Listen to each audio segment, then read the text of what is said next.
So this is game number 2 on MLG Antigua Shipyard between FXO Leenock, here known as Timber, he's spawning in the top left position, and FXO Oz, not FXO Slog, teammates, but not the same person, spawning in the bottom right position.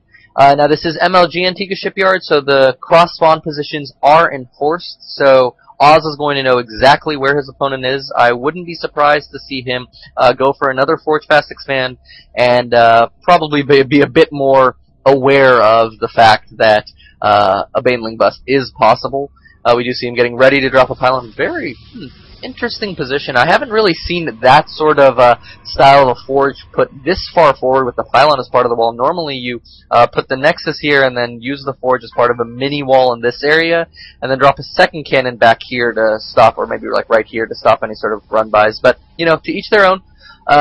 We see Leenock is probably going to go for that quick third base on this one. I would assume so. It's almost standard. It's really what most players do. They take, they get the spawning pool, go for 15 hatch if they can, 20 hatch if it gets pylon blocked, and then around 22 to 25 food, they usually drop their third hatchery. And with the close proximity of these bases, you're going to be able to defend that third very, very easily, especially in the cross spawn position. If you were spawning, let's see, that is counterclockwise from your opponent. So say if Oz had spawned here, then it's just a hop, skip, and a jump away for a Void Ray. But that's not the case here.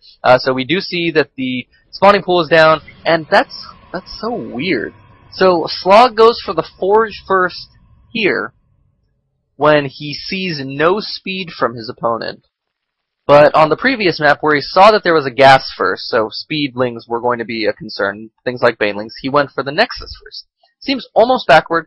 We do see him getting ready to take the Nexus, but just interesting choice by Oz. I wonder why he did that. We do see that Leenock isn't even going to bother, trying to go down and harass with 1 or 2 drones to try and, mess up Oz from stopping the pylon placement. But we see the Lings are going to drive away the probe. Oz is just going to go. Is he going to go for the gold?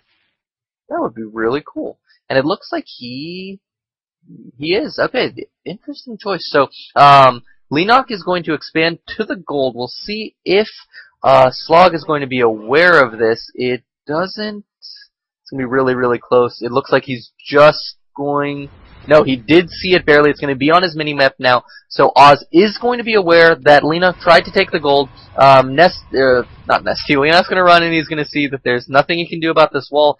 And and it looks like Leenock's going to take a third base, probably at his natural, the normal natural, and he's just going to mine up a bunch of resources, probably go for some type of a timing attack. That's really why you would want to take the gold, to have your have the resources for an attack just that much earlier. But where is the expansion from Leenock? He's just making more and more drones. He should be dropping it. Are we going to be just seeing a Roach Ling attack from Leenock? It's kind of an interesting choice. I mean, I can see why it might be effective, but the problem is so let's see. Leenock does not know that there are 2 gateways up. So if you know your opponent is going double gateway before core, then some type of Roach Ling attack would be a good idea, because your opponent isn't going to have the sentries out. He's not going to have the stalkers out. That you're going to deal with this.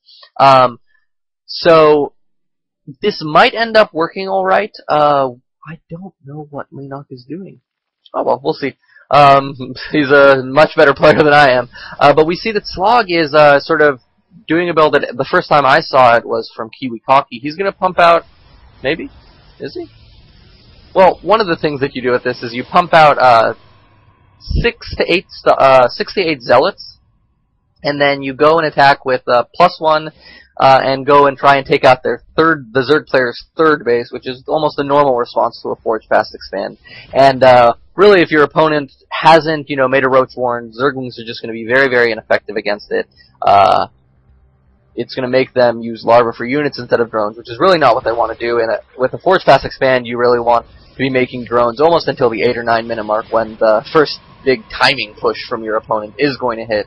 But we see instead that Oz is going to be making 2 stalkers, so I think he's going to sit on the high ground and just come up here and snipe drones, which is a very, very smart idea. Leenock's just going to have to pull him away, and again, this is all part of the Oz is sort of relying on Leenock having done the normal response to a Forge Fast Expand, which is go for a quick third, don't get gas, delay your gas, which means that all you're going to have are slow lings, and so this sort of stalker pressure with good micro is just going to be very, very effective.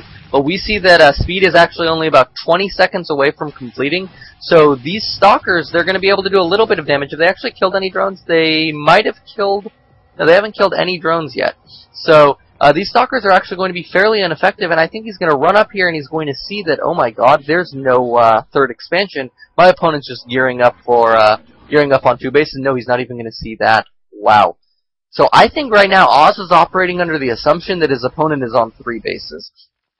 But instead we see that Leenock is he's gone for a very, very fast lair. He's getting a Hydralisk down. Leenock, what are you doing? I mean, let's see. So Hydralisk's really, really long map, right? The Hydralisks are not going to be able to get to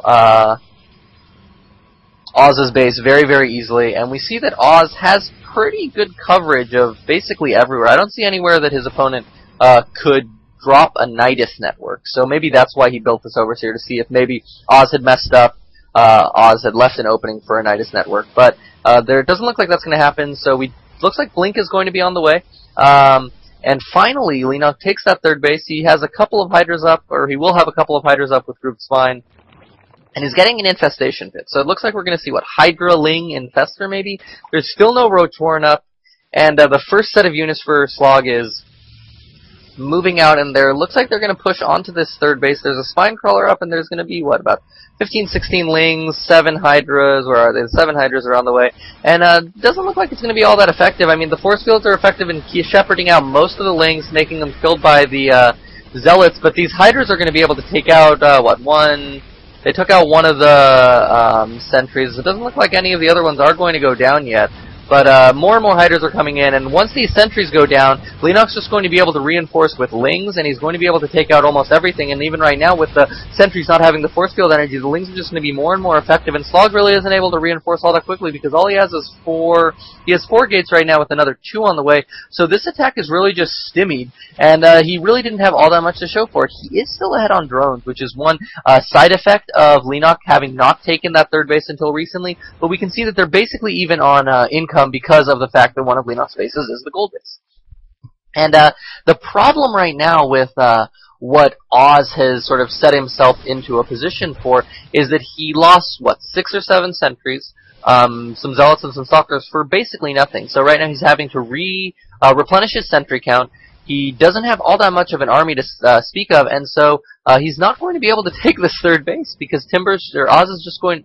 Wow. Leenock is just going to be able to continue reinforcing down here with Hydra Ling. He's even getting a couple Infestors, and once those Infestors pop down, Zealots are going to be basically useless. You can just fungal them and let the Hydras kill them from far away. And we even see a Roach Warren going down along with +1 missile attacks. So, just really nice decision-making from Leenock, because when he killed that army with so many sentries, he knew his opponent wasn't going to be able to tech up all that fast. Look at how few sentries or how many sentries he's had to remake. He has another 5, that's 500 gas, so he's not going to be able to get a very, very quick robo facility if he has all of these sentries. So Leenock knows.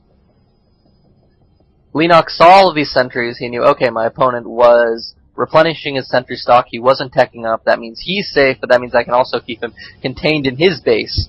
And so now when Leenock is going to probably just be able to crush this. I mean, look, we see about 10 Hydras. There's, what, 15 or so Roaches out on the field and a couple of Infestors.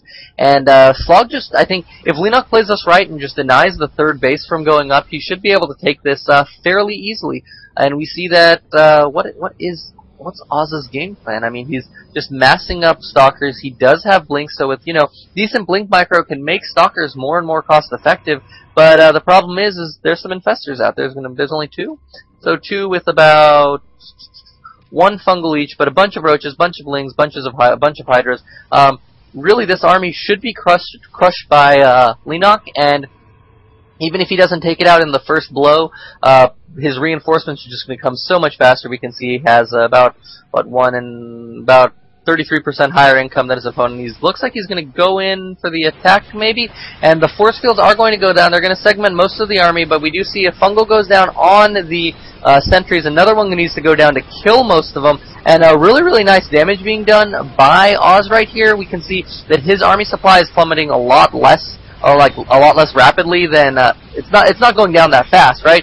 But Leenock is just able to reinforce so quickly that he's able to just take this out with just the reinforcement hydras, I think, that were slowly trickling their way over. And so Leenock takes the series 2-0, advances into winners bracket round 5, I believe, and Oz drops down to the losers bracket fairly early for a player of his caliber. It's just kind of unfortunate that he went against his teammate in another Korean so early in the bracket.